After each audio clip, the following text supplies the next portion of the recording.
Now,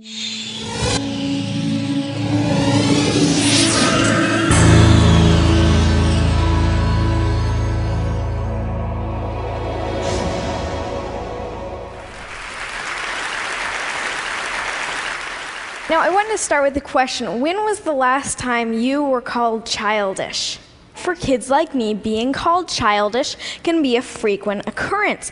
Every time we make irrational demands, exhibit irresponsible behavior, or display any other signs of being normal American citizens, we are called childish.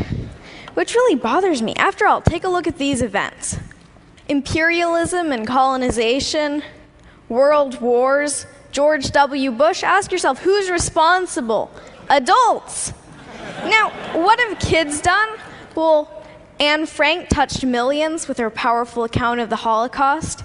Ruby Bridges helped to end segregation in the United States. And most recently, Charlie Simpson helped to raise 120,000 pounds for Haiti on his little bike.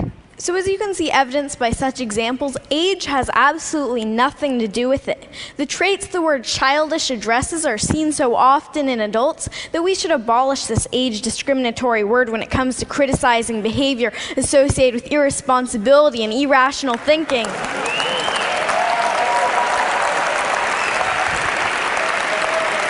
Thank you.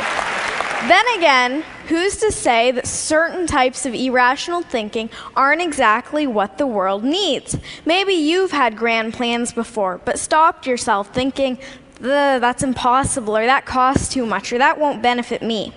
For better or worse, sweet kids aren't hampered as much when it comes to thinking about reasons why not to do things.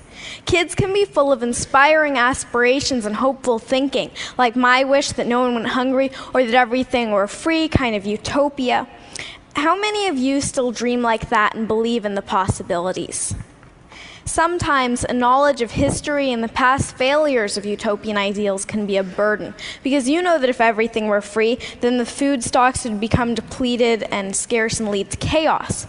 On the other hand, we kids still dream about perfection. And that's a good thing, because in order to make anything a reality, you have to dream about it first. In many ways, our audacity to imagine helps push the boundaries of possibility. For instance, the Museum of Glass in Tacoma, Washington, my home state, yoo-hoo, Washington,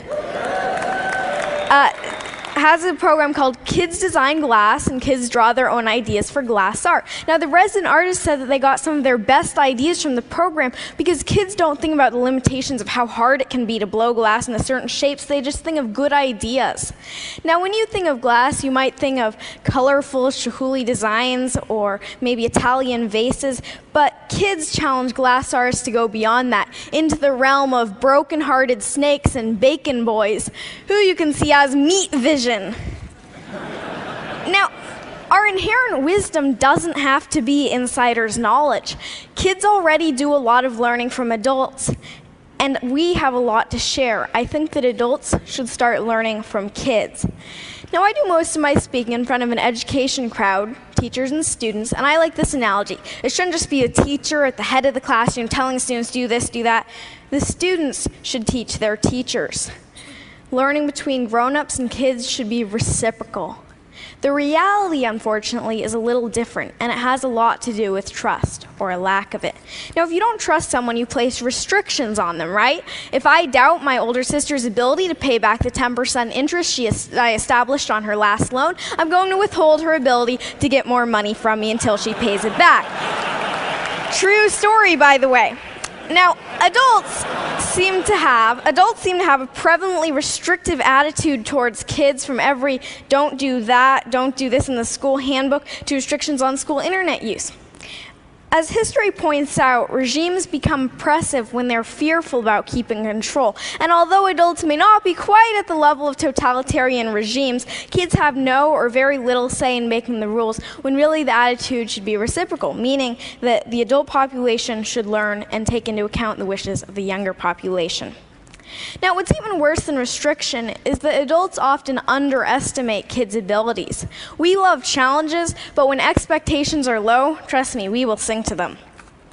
My own parents had anything but low expectations for me and my sister.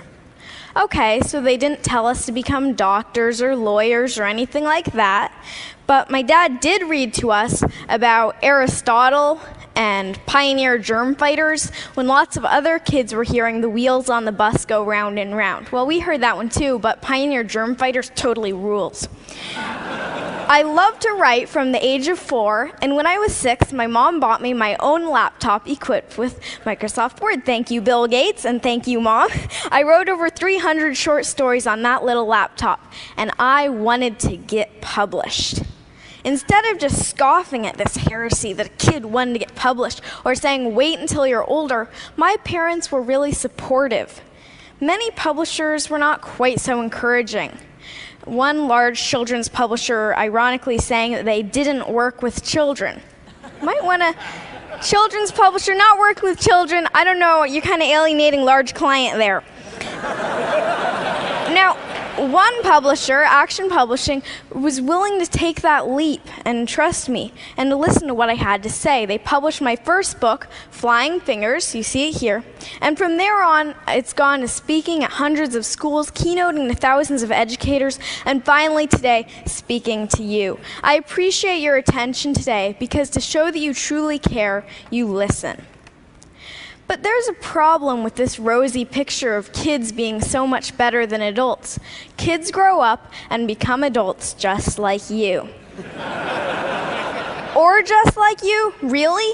The goal is not to turn kids into your kind of adult, but rather better adults than you have been, which may be a little challenging considering your guys' credentials. But the way progress happens is because new generations and new eras grow and develop and become better than the previous ones. It's the reason we're not in the dark ages anymore. No matter your position or place in life, it is imperative to create opportunities for children so that we can grow up to blow you away. Adults and fellow TEDsters, you need to listen and learn from kids, and trust us and expect more from us. You must lend an ear today because we are the leaders of tomorrow, which means we're going to be taking care of you in your old and senile. No, just kidding. Actually, no, really, we are going to be the next generation, the one who will bring this world forward. And in case you don't think that this really has meaning for you, remember that cloning is possible, and that involves going through childhood again, in which case you will want to be heard just like my generation. Now, the world needs opportunities for new leaders and new ideas. Kids need opportunities to lead and succeed. Are you ready to make the match? Because the world's problems shouldn't be the human family's heirloom. Thank you. Thank you. Thank you.